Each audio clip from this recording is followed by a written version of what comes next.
Inicié la grabación, Richard. Perfecto, Yuri, gracias. Entonces, bienvenidos todos ustedes a esta octava jornada de formación para semilleros de investigación.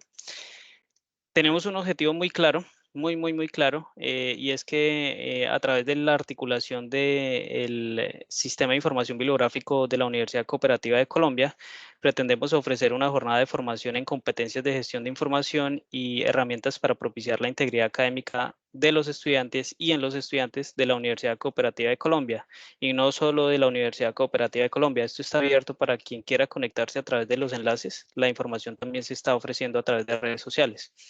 Sabemos que los semilleros de investigación tienen unas necesidades muy latentes, por eso nosotros nos vamos a enfocar esta semana del 15 al 19 en ofrecerles sesiones de capacitación en estrategias de formulación de proyectos, en bioética, gestión de artículos científicos, es decir, pautas para la redacción de artículos científicos, búsqueda y criterios para selección de revistas para publicar, estrategias de búsqueda de información y herramientas en las bases de datos bibliográficas que están enfocadas en los temas de investigación, SPSS, redes sociales académico-científicas, taller de redacción y ortografía, uso del gestor bibliográfico Mendeley, organización de, de referencias bibliográficas, oratoria y expresión oral, aplicación de la norma APA, derechos de autor, aplicación de Vancouver en documentos de investigación y directamente en el editor de textos Word. Y cerraríamos con una sesión de Turnitin. Todo esto del 15 al 19 de abril con una agenda variada, con bastantes y muchos invitados que han estado muy dispuestos a colaborarnos, algunos de la universidad, otros externos. Entonces, les damos la bienvenida a estas octavas jornadas de formación. Mi nombre es Richard Flores y soy el coordinador del Sistema de Información Bibliográfico del Campus Villavicencio. Bienvenidos a todos. Te doy el paso, Joy. Muy buenos días para todos. Como ya lo manifestó nuestro compañero Richard, bienvenidos a estas octavas jornadas para semilleros de investigación, y como bien lo manifestó él, esperamos que ustedes también puedan replicar la información con sus compañeros y colegas en sus campus. Es una gran oportunidad para que podamos desarrollar esas competencias en investigación. Muchísimas gracias, profesor Cristian Fernán Muñoz, por aceptar nuestra invitación. Les cuento que Cristian hizo sus estudios de psicología, filosofía y teología, es especialista en gerencia en la seguridad y salud en el trabajo, es especialista en epistemología del sur, es especialista en técnicas y herramientas de investigación social, es magíster en educación, es doctor en educación, y ahora pues me acaban de informar que está haciendo un postdoctorado. Entonces es de la Universidad Uniminuto, Corporación Universitaria Minuto de Dios, del campus o de la sede de Pereira. Entonces, sin más preámbulos, le doy la bienvenida al doctor Cristian Fernán Muñoz. Gracias, y bueno, el micrófono es suyo y el espacio es todo suyo, doctor. Bienvenido. Vale, muchas gracias, Judy. Muy buenos días para todos y para todas. Es siempre pues un honor participar de las jornadas. Yo creo que ya van 2-3 años en que puedo acompañarlos en este espacio que me parece un espacio para el fomento de la ciencia, de la cultura científica muy especial, y que pues, dentro del marco de lo que para Colombia es la ciencia, pues resulta ser muy importante. Por eso pues, siempre agradezco a Judy que me hace la invitación y que pueda pues, compartir al menos algunas reflexiones en torno a aspectos científicos y aspectos investigativos pues, con los semilleros de investigación, ¿cierto? Bien, como ya pues Judy hacía la presentación, mi nombre pues es Cristian Fernán Muñoz. Yo soy pues de profesión psicólogo, filósofo. Ya pues leía un poco como la formación en la que me muevo. Trabajo en la Corporación Universitaria Minuto de Dios y trabajo con la Universidad Central del Valle, con la UCEBA. Allí trabajo en la maestría en pedagogía, doy el módulo de epistemología. Y también soy psicólogo en una institución educativa en Pereira, ¿cierto? Entonces, me muevo como en los aspectos siempre educativos y siempre de la investigación. En estas jornadas, pues bueno, nuevamente, pues una pasión para mí siempre ha sido la ciencia. y en el campo de la psicología y de la educación, pues poder compartir con ustedes espacios formativos me parece pues muy importante tanto para uno como docente, que logra siempre aprender cuando uno hace estos ejercicios de preparación y de socialización. Y, y siempre hay un cariño muy grande con los semilleros de investigación. De hecho, pues, yo soy líder de un grupo de investigación que está categorizado en MinCiencias, y siempre tengo mi semillero de investigación. Tengo un semillero de investigación sobre salud mental, porque me parece que lo que tiene que ver con la investigación formativa es fundamental para el fortalecimiento de los futuros investigadores y de la ciencia en el país. Entonces, pues a pesar de que uno va haciendo investigación y va haciendo investigación aplicada y que va haciendo pues parte de grupos de investigación y todo ello, creo que en la investigación formativa hay un ejercicio muy potente, muy esperanzador en que podamos hacer muchísimas cosas, ¿no? De hecho, mi semillero de investigación en Uniminuto lleva como 10 años, y uno verlos cómo hacen maestrías, cómo ya están en doctorados y cómo pues siguen haciendo investigación, hincha mucho el corazón, ¿cierto? Da mucha alegría. Bueno, y en ese marco, pues también de un gusto personal por la investigación y por la investigación formativa, pues entonces quiero pues compartir con ustedes esta reflexión. La idea es que pues estemos en un ejercicio hasta las 11 de la mañana, pues iniciando estas jornadas, decidimos como cuando Judy me preguntaba que sobre qué tema, pues creo que el tema inicial sobre formulación de proyectos de investigación, y dentro de eso pues las estrategias que lo acompañan son fundamentales.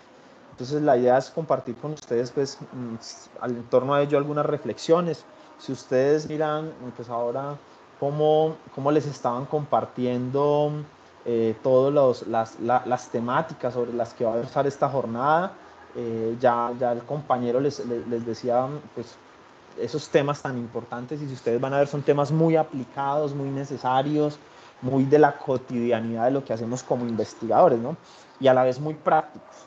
Y entonces poder hacer el ejercicio inicial de estas jornadas pues me parece muy importante, porque nos va a permitir a nosotros contextualizar, o al menos ese es el objetivo que pretendo con el ejercicio inicial, es que tengamos un ejercicio de reflexión en torno primero a la importancia de la investigación, no solamente para uno como miembro de un semillero de investigación, sino la importancia que tiene más allá para la universidad, y que tiene más allá incluso para el país, ¿no? Y ahí es donde quiero pues como empezar el ejercicio, y es, si ustedes miran en el desarrollo de muchos países, de los países que mal llamamos primermundistas o los países avanzados, pues la investigación juega un papel primordial, porque a partir de la investigación es que podemos nosotros establecer el desarrollo de las sociedades, ¿no? Todo lo que nos gira a nuestro alrededor, los desarrollos tecnológicos, los desarrollos en medicina, en psicología y en todas las ramas que usted pueda ver del saber, pues tienen de base un ejercicio investigativo, ¿no? Un ejercicio científico que permite que las sociedades avancemos. Si una sociedad, si un país no tiene inversión en ciencia, y más aún no tiene formación en talento humano para la ciencia, pues entonces estamos hablando de que pues hay una carencia muy grande, ¿no? Y eso puede ser a veces la reflexión que se hace en torno a los países latinoamericanos, que hay muy poco desarrollo científico, y al haber poco desarrollo científico, pues eso afecta mucho en otras esferas de la vida.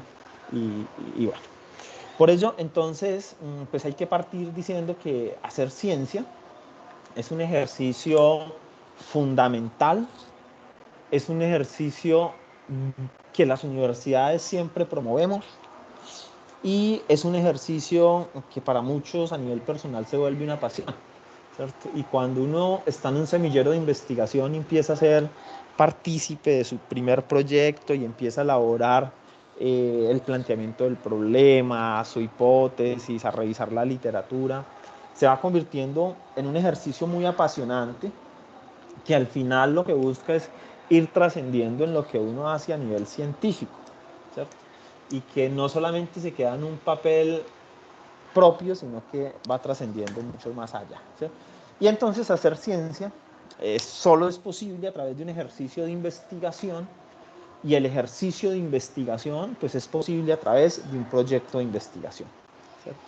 Y desde aquí entonces queremos partir en esta jornada de formación en investigación a profundizar en elementos, en herramientas, en estrategias que nos faciliten a nosotros hacer un proyecto verdaderamente científico, ¿cierto?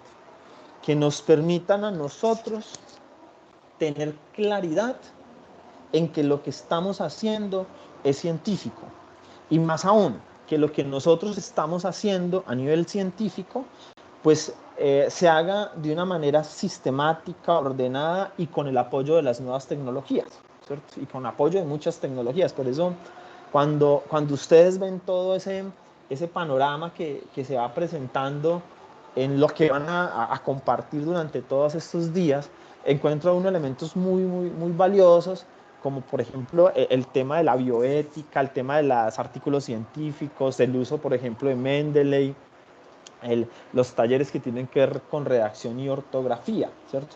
Cosas muy prácticas que nos van a permitir a nosotros hacer un buen ejercicio investigativo. Pero el fundamento de todo eso radica en que nosotros sepamos y entendamos que la ciencia se hace a través de investigación y que la investigación se hace a través de un proyecto.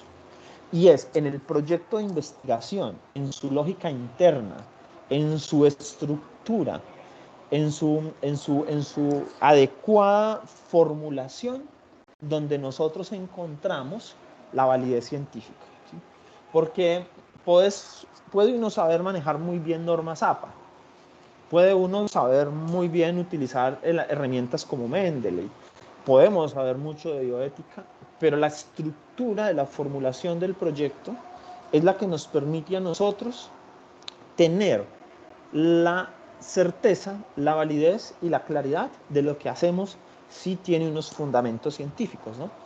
Y cuando uno hace un ejercicio, por ejemplo, evaluador en eventos científicos o en eventos de semilleros, mejor, como por ejemplo nosotros tenemos aquí la REPSI, o ahora vamos a un encuentro de la Red Tool, de las redes de investigación en la ciudad de Tuluá, y bueno, y uno ve los semilleristas haciendo un ejercicio muy juicioso, estructurado, donde se entiende la lógica epistemológica, y podemos saber que la elaboración de una entrevista tiene un fundamento epistemológico, y que la formulación de un grupo focal está bajo también un enfoque investigativo, y que ese enfoque investigativo tiene un sustento científico desde la epistemología. Entonces uno dice, uy, qué claridad la que tienen los semilleristas, ¿cierto?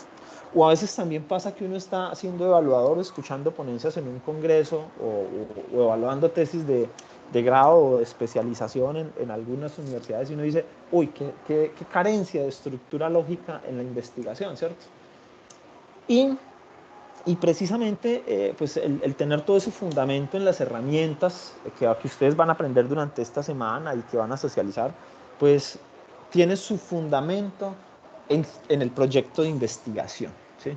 Es decir, el quehacer de nosotros como investigadores es los proyectos, ¿sí? Y uno termina un proyecto y ya está uno visualizando el próximo, y el próximo, y el próximo, y el próximo, y el próximo, ¿cierto? Y se vuelve un elemento dinámico, ¿cierto? Ya lo decía Hegel por allá a través de la dialéctica, la tesis, la antítesis y la síntesis, y él decía, la ciencia va como una espiral ascendente a través de un ejercicio de contradicción, de cercanías y de nuevos descubrimientos, que es propiamente lo que uno va haciendo cuando se va volviendo investigador, y compartir este espacio con personas que hacen parte de la investigación, que están en investigación formativa, o que ya incluso están haciendo investigación aplicada, pues se vuelve muy interesante, ¿cierto? ¿Por qué? Porque eso es lo que nosotros hacemos cuando hacemos investigación en un semillero, ¿cierto?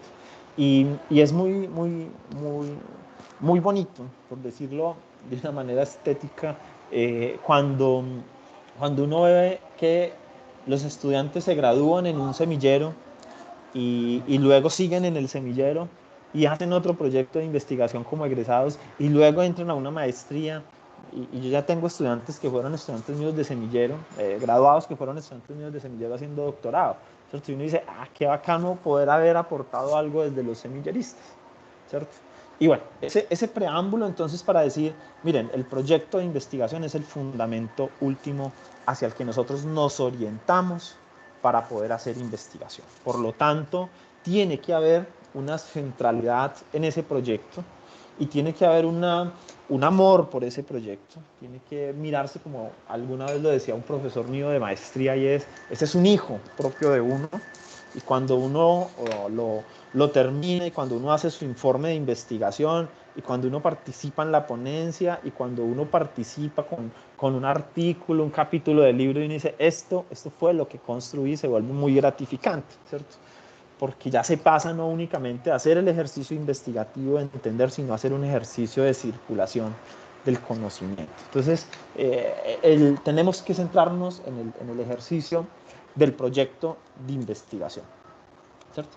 Y aquí viene, pues digámoslo, un primer elemento que yo siempre comparto a nivel de los proyectos de investigación, cuando vamos a empezar con los estudiantes el proyecto de investigación y es la investigación tiene que partir de un ejercicio visceral, ¿sí? Y ese es, digamos, profe, ¿qué me recomienda? Hacen a veces la pregunta, ¿qué me recomienda para empezar mi proyecto de investigación? Revise las vísceras, es decir, revise aquello que lo motiva. Eso es un concepto incluso muy vitalista, muy nietzscheano, y es qué es lo que uno lo motiva desde adentro, ¿cierto? ¿Cuáles son las motivaciones de uno como ser?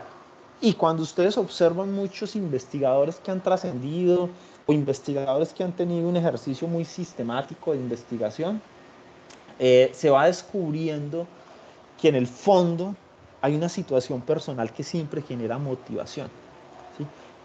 Y para este preámbulo de todos estos encuentros de investigación que van a tener, pues siempre hay que partir diciendo que lo que vamos a investigar tiene que ser algo que mueva a nosotros, que nos movilice, ¿sí? Que genere, cuando a veces uno escucha, no, que es que en la educación tiene que haber un aspecto motivacional muy fuerte, y es cierto. Y no hay nada más que lo motive a uno, sino un ejercicio que salga de las entrañas, un ejercicio que se visualiza. Yo pues menciono mi caso particular, yo siempre he estudiado, mi tema de investigación fuerte es en el estrés laboral, el síndrome de burnout.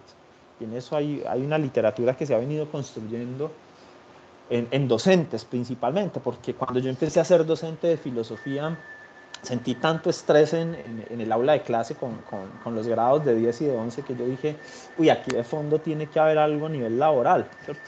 Y se volvió una pasión y en esa pasión de poder descubrir y de entender lo que pasa en un aula de clase, cómo uno se estresa en un aula de clase, nació un proyecto de investigación de pregrado en psicología y se va avanzando hasta el doctorado, ¿no? Y en el doctorado entonces se propone un nuevo enfoque teórico para abordar la comprensión del fenómeno y se va volviendo apasionante, ¿sí? Pero entonces la invitación es como esta en este primer momento hablando de proyectos de investigación y es eso que estoy investigando, si hace parte de mi pasión, ¿sí? Y es lo que yo quiero como investigador, ¿sí? El otro día una estudiante que quería ser parte del semillero, era una egresada, estaba a punto de egresar, me decía, es que yo quiero aprender a publicar, yo quiero ser un investigador y posicionarme en ciencias y ser investigador junior. Yo le decía, bueno, listo. Y entonces me decía, profe, póngame un tema de investigación para que lo hagamos, ¿cierto? Y yo le decía, no, yo no le voy a poner un tema de investigación porque entonces sería mi asistente de investigación y yo no quiero que usted sea mi asistente de investigación, quiero que sea investigadora, ¿cierto? Y entonces sí la orientaba a que descubriera sobre qué quería profundizar, primero desde eso interno que lo motiva a uno en su campo de acción. Y viene entonces la segunda, llamémoslo estrategia, frente a un la formulación de un proyecto de investigación. Y es entender la necesidad, ¿cierto? Entonces, cuando uno va a elegir su proyecto de investigación, a qué va a dedicarle tiempo, a qué va a dedicarle horas de lectura, horas de comprensión, pues hay que tener también una lectura del contexto, ¿sí? Es decir, lo que normalmente nosotros llamamos la pertinencia de la investigación, ¿cierto? Y entonces tenemos que no solamente al escoger un proyecto de investigación, uno se apasiona o surge de una pasión, de una necesidad muy interna, o a veces también uno lo convierte en una necesidad. A veces, ven, encontré tal tema y pues no es lo que me apasiona, pero terminé apasionándome. Eso puede pasar, ¿cierto? Eso también es muy válido como investigadores, porque termina seduciéndolo a uno una categoría de investigación que puede ser muy interesante. Y el segundo aspecto, que es al que voy, a partir de esa motivación, es lo que se necesita en el campo de estudios, ¿no? Si bien nosotros entendemos la realidad y en este momento estamos viviendo una realidad continua, la vida y la realidad no es fragmentada, sino que la vida es continua, ¿cierto? Cuando nosotros hacemos investigación, lo que hacemos es hacer una lectura de la realidad, ¿cierto? Hacemos como unas, ya lo decía algún filósofo moderno, hacemos como unos escaneos de la realidad, ¿cierto? Y esos escaneos o esas fotos de la realidad, esas lecturas de los fenómenos que pasan a nuestro alrededor, sean sociales, físicos, químicos, lo que nosotros hacemos es desde las necesidades del contexto, ¿cierto? Y por eso las investigaciones, que vendría siendo la segunda estrategia, deben responder siempre a necesidades del contexto, ¿sí? Y es decir, no pueden ser alejadas por allá de la realidad, tienen que partir de la realidad misma, qué es lo que está necesitando, ¿cierto? Entonces, yo recuerdo cuando estábamos en pandemia y entonces nos surgió, bueno, y entonces ahora qué es lo que hay que estudiar. No, hay que estudiar sobre temas de pandemia porque es lo que estamos viviendo, lo que nos adolece. A nivel de psicología, pues se mencionaba, bueno, todas estas problemáticas emocionales de haber estado encerrados, de tener que estar todo el tiempo con las mismas personas. Eso nos va a generar a nosotros toda una desadaptación cuando volvamos a salir, ¿cierto? Y se vuelve en una necesidad de contexto, ¿cierto? Y si pusiéramos hacer un ejercicio aquí de los contextos en los que nos movilizamos, entonces tendríamos unas necesidades muy puntuales, ¿no? Si yo soy ingeniero, estoy estudiando ingeniería mecánica, pues en la ingeniería mecánica, ¿qué es la necesidad del contexto actual? Si yo estoy estudiando licenciatura, bueno, ¿cuáles son las necesidades de la educación? ¿En qué se está moviendo la educación actual? ¿Cierto? Porque la investigación parte precisamente de responder a necesidades contextuales, ¿sí? De generar nuevos conocimientos y comprensiones de realidad a partir de lo que pasa en contexto, ¿sí? Entonces, también preguntémonos en lo que estamos investigando, en lo que están trabajando en sus semilleros de investigación, en lo que estamos trabajando a nivel personal como investigadores, es, bueno, ¿cómo logramos nosotros saber, cómo logramos nosotros entender si esto es una necesidad de contexto, ¿sí? O cómo le damos un giro para que exista una pertinencia en el tema que nosotros estamos investigando, si es necesario. Tanto es así que cuando en un proyecto de investigación nosotros estamos construyendo la justificación, pues en la justificación nosotros ponemos unos argumentos, unas razones que dan cuenta de por qué eso que yo estoy haciendo, eso a lo que le estoy dedicando mi tiempo, ¿sí? Es importante, ¿cierto? Empezamos a dar unas razones sociales, unas razones disciplinares, unas razones del contexto, contextuales, ¿sí? Y incluso a veces unas razones muy institucionales de por qué es importante ese proyecto de investigación, ¿cierto? Entonces, hay que siempre darle ese giro a los proyectos de investigación.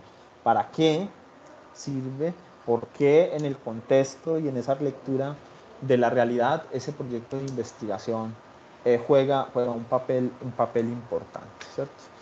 Y eso le va a dar mucho sentido a lo que nosotros hagamos, porque no hay nada más complejo o complicado mejor que hacer un proyecto de investigación sobre algo que uno no quiera, ¿no? Eso sí, en investigación es fundamental, ¿no? Y es el ejercicio motivacional y la necesidad de uno poder responder a algo, ¿no? A que lo que yo estoy haciendo tiene importancia.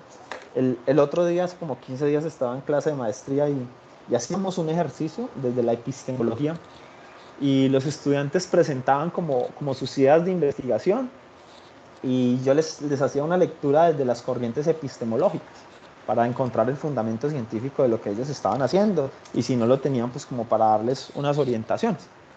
Y entonces había un docente que está estudiando la maestría que decía, pero profe, hay que tener siempre como una mirada muy práctica de lo que uno hace, es decir, que lo que uno haga sirva para algo, ¿cierto? Porque pues, yo les ponía el ejemplo que a veces uno hace una investigación y encuentra que la hipótesis es una hipótesis nula, que la hipótesis no se logró corroborar en el ejercicio, que a veces uno dice, ay, no es que X influye sobre Y, pero cuando hace el ejercicio investigativo no hay ninguna influencia.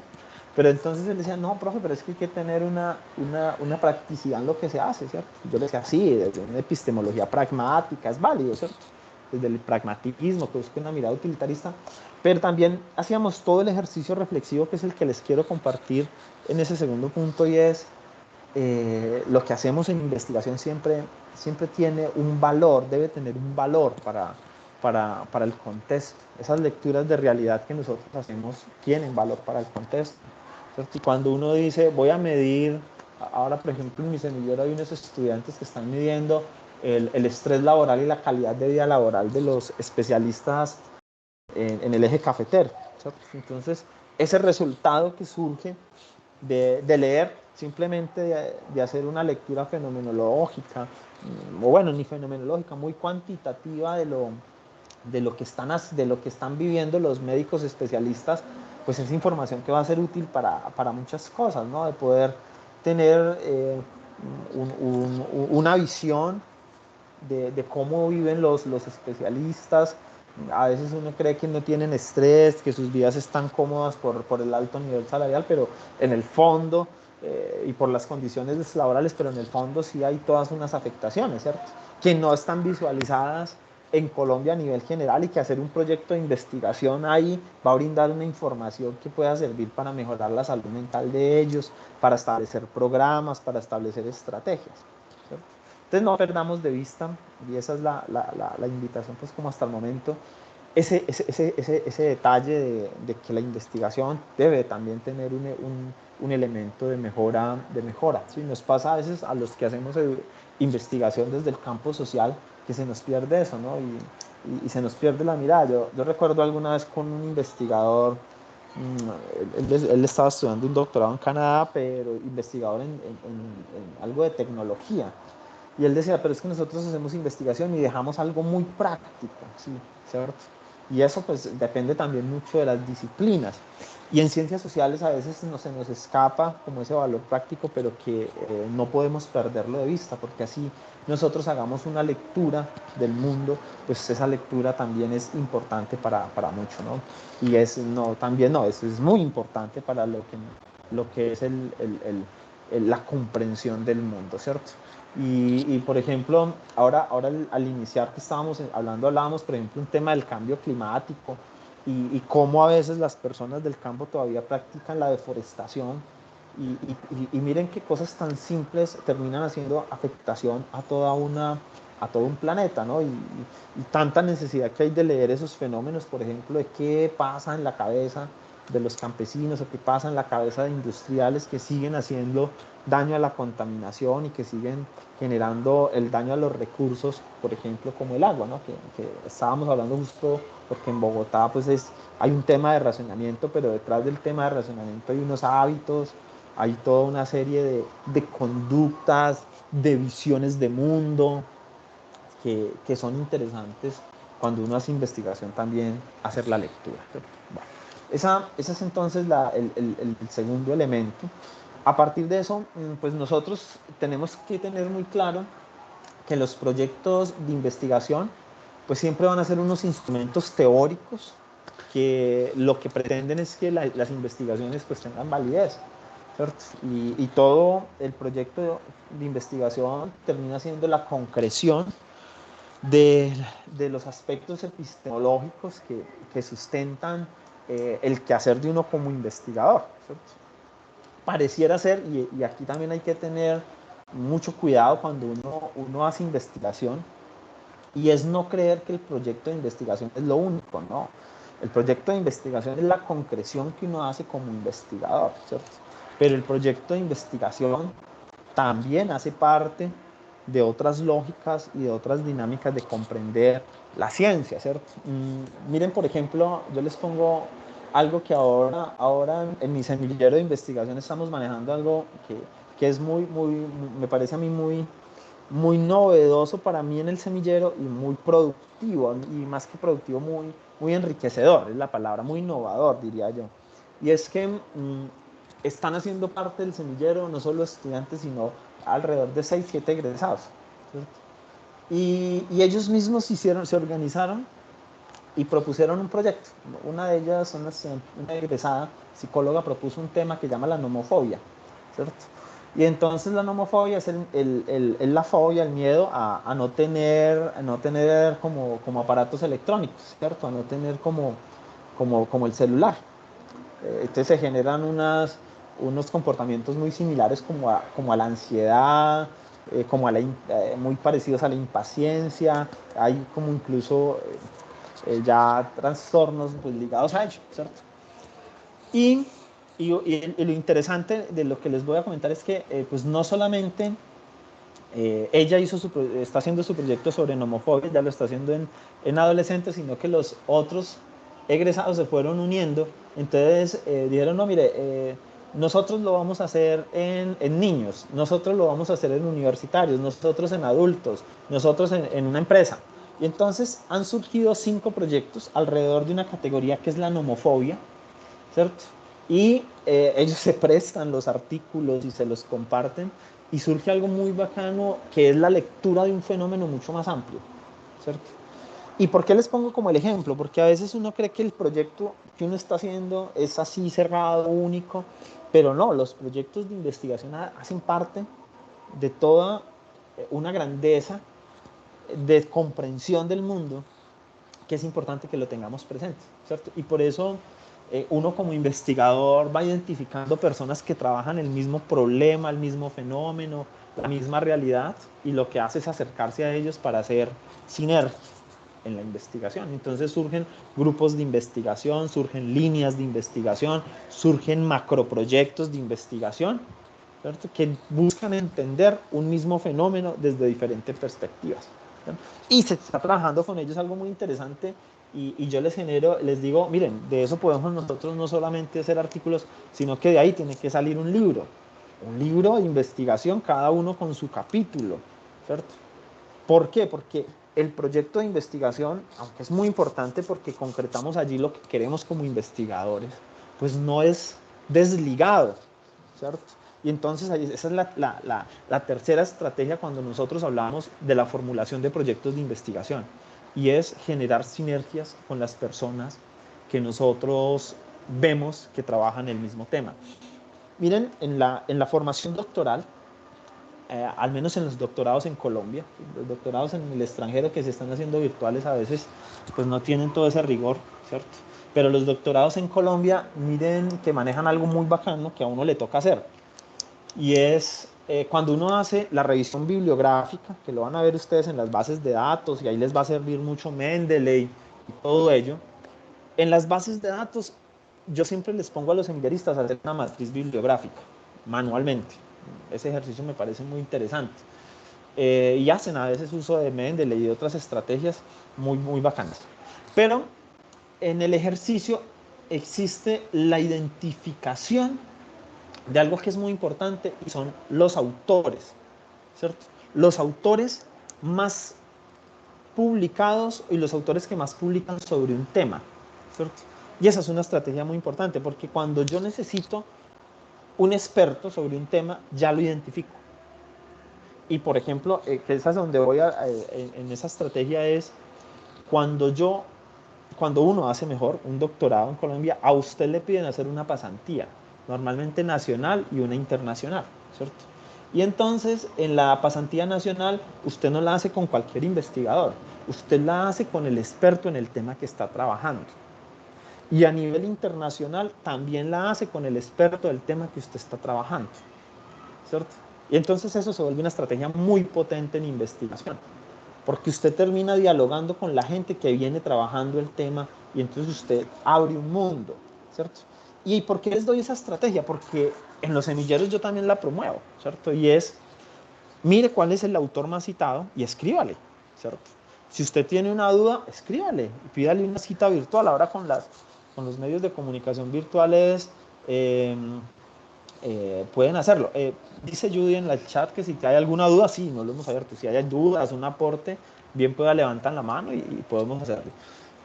Hay un ejercicio allí muy importante y es consulten con la persona que ustedes identifican en el país o a nivel extranjero sobre lo que tengan duda o sobre lo que quieran profundizar, ¿cierto?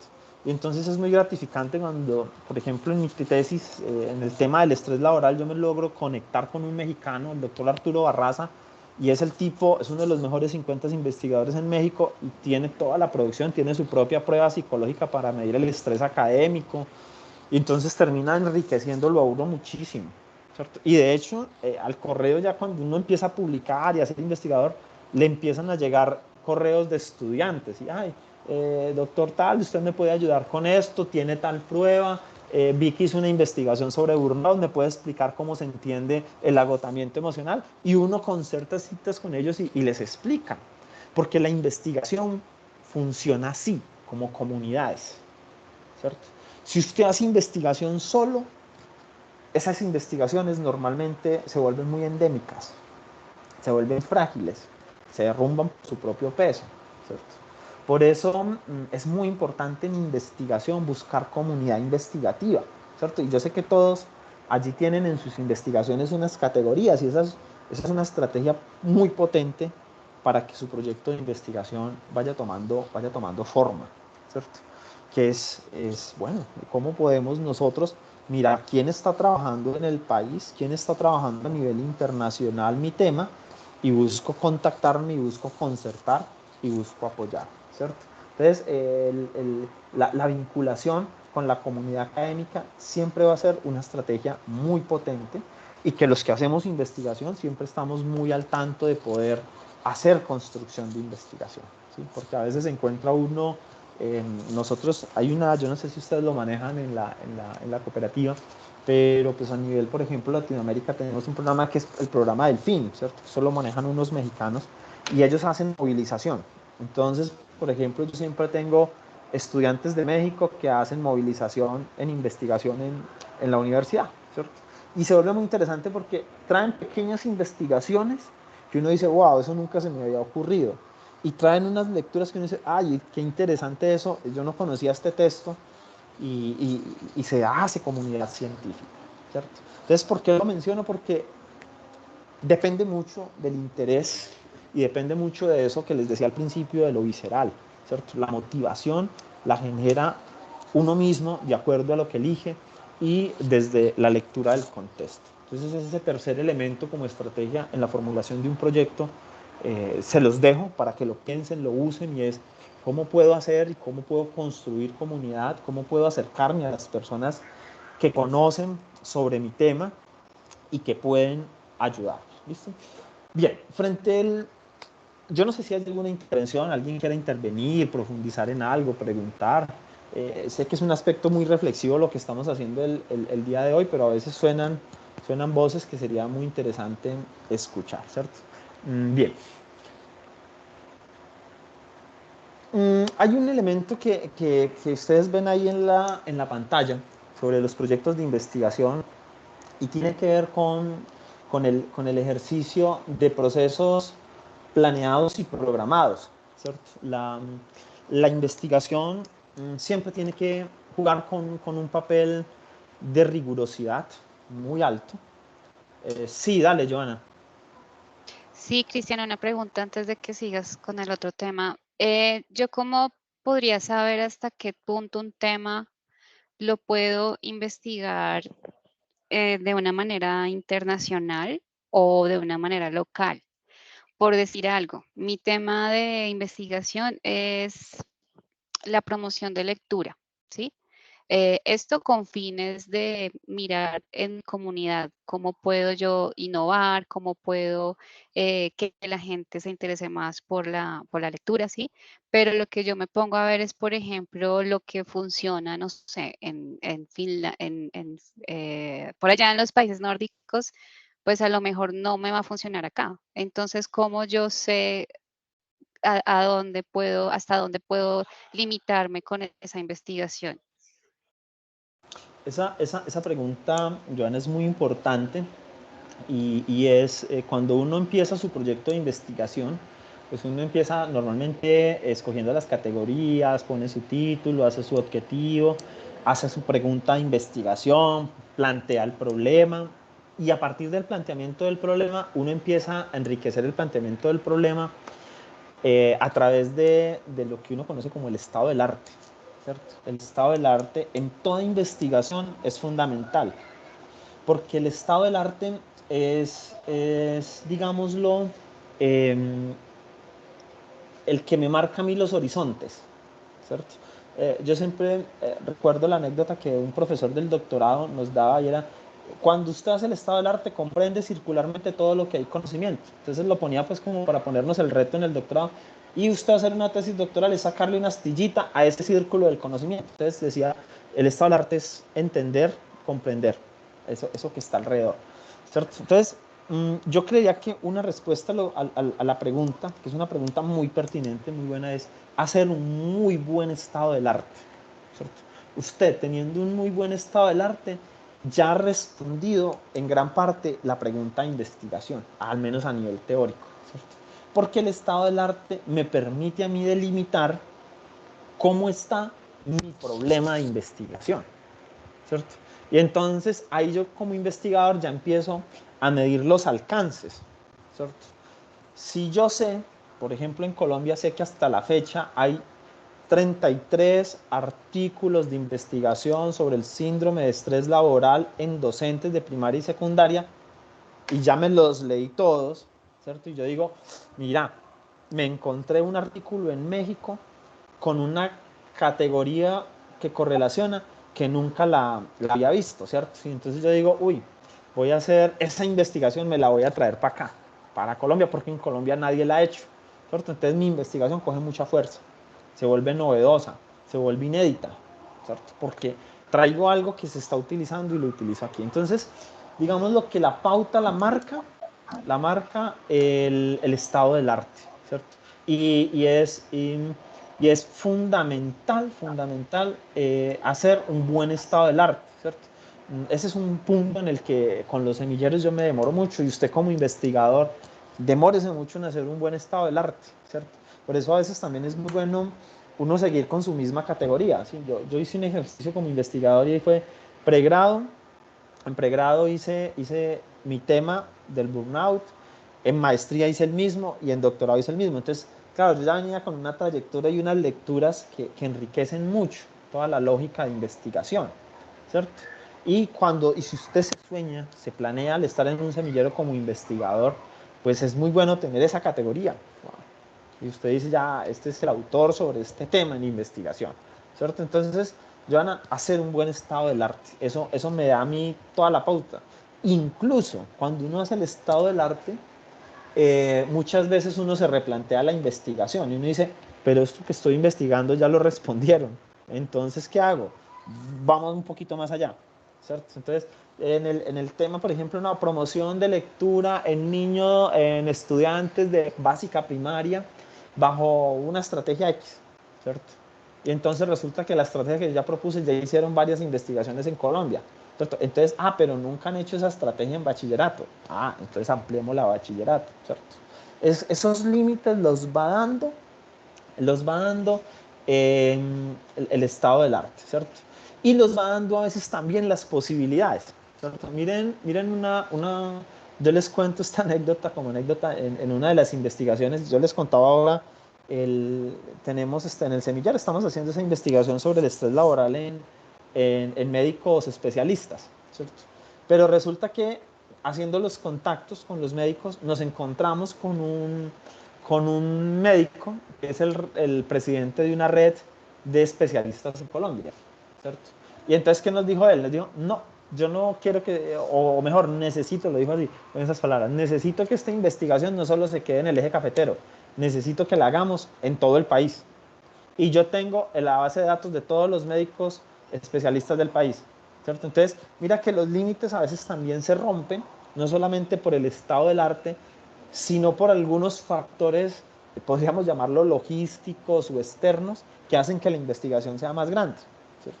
Y entonces con mi estudiante de semillero, no solamente vamos a medir los médicos especialistas en el eje cafetero, al menos una muestra, sino que vamos a hacer una medición en una muestra nacional, porque podemos tener el alcance a nivel nacional a través de un ejercicio virtual, ¿cierto? Entonces miren que la investigación también va ampliándose en la medida en que podemos tener acceso logístico o acceso real al contexto, ¿cierto? Y a veces en medio de una investigación chiquita se va convirtiendo en una investigación grande. ¿Listo, Joana? Entonces, eso Gracias, es un poco, Cristian. ¿vale? Ok, Bien. gracias. Y íbamos entonces en esto y diciendo que el proyecto de investigación va construyéndose a través de unos pasos, de un proceso muy planeado y muy programado, ¿cierto? Y esto es fundamental en las estrategias para nosotros formular proyectos, ¿cierto? Y es una actitud del investigador, ¿cierto? El investigador siempre debe ser muy riguroso. Una característica de un buen investigador es el rigor científico, ¿cierto? Por eso en los semilleros de investigación no está todo mundo, ¿cierto?